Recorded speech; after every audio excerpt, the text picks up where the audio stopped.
बीडच्या मसाजोग गावचे सरपंच संतोष देशमुखांच्या हत्या प्रकरणाने संपूर्ण राज्य हादरलं। सर्वत्र पडसादही उमटले। यानंतर शरद पवारांनी बीडमध्ये देशमुख कुटुंबियांची भेट घेतली।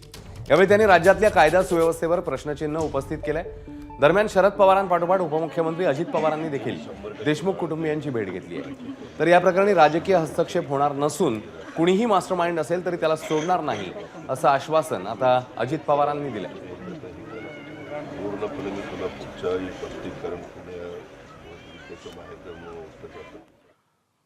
तर उपमुख्यमंत्री अजित पवारांनी बीडमधल्या मसाजोगचे सरपंच संतोष देशमुख कुटुंबियांच्या भेटीसाठी गेले असतानाच त्यांना धनंजय मुंडे आणि वाल्मिक कराड संदर्भात प्रश्न विचारण्यात आले।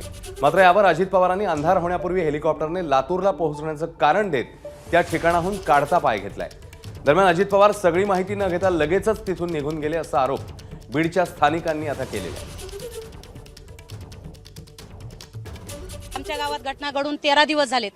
आले ते पण ते आले ते कशासाठी आले हे आम्हालाही अजून समजलं नाही। आम्ही आहे त्या ठिकाणीच आहोत अजून पण त्यांनी आमच्याशी थोडासा संवाद करायला पाहिजे होता किंवा 2 मिनिटं म्हणणं तरी ऐकून घ्यायला पाहिजे होतं। त्या संध्याकाळपर्यंत राहिलेले 3 आरोपी अटक झाले पाहिजेत आणि लवकरात लवकर फास्ट ट्रॅक मधून जर घेतलं नाही तर ही जनता आणि ह्या महिला भगिनी ज्या तुम्ही लाडक्या बहिणी म्हणून ज्या बाहेर आणलेल्या आहेत तर त्या लाडक्या बहिणी तुम्हाला कच्चं सोडणार नाही। अजित पवार हे या धनंजय मुंडेला आणि वाल्मिक कराडला वाचवण्याचा प्रयत्न करतात। तुम्ही फक्त इथं येऊन आमच्या तोंडाला पानं पुसून तुम्ही इथून निघून गेलात।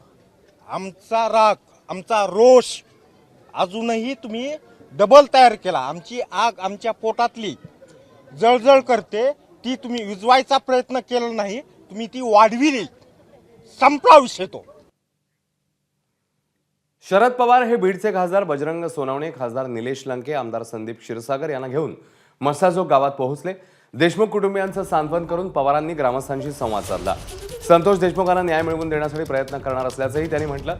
तसंच त्यांच्या मुलीच्या शिक्षणाची जबाबदारीही उचलली।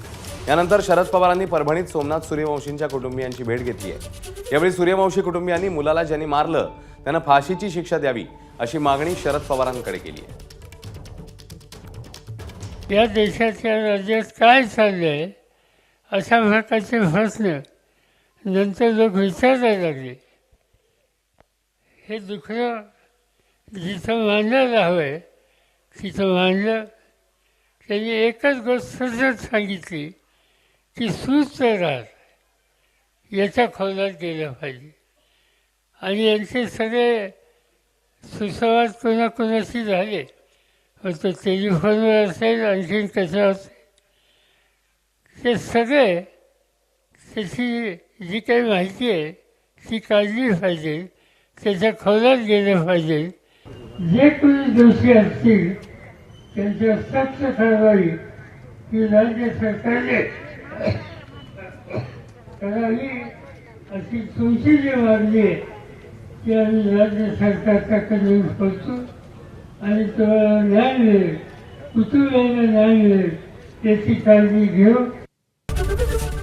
एबीपी माझा, उघडा डोळे बघा नीट।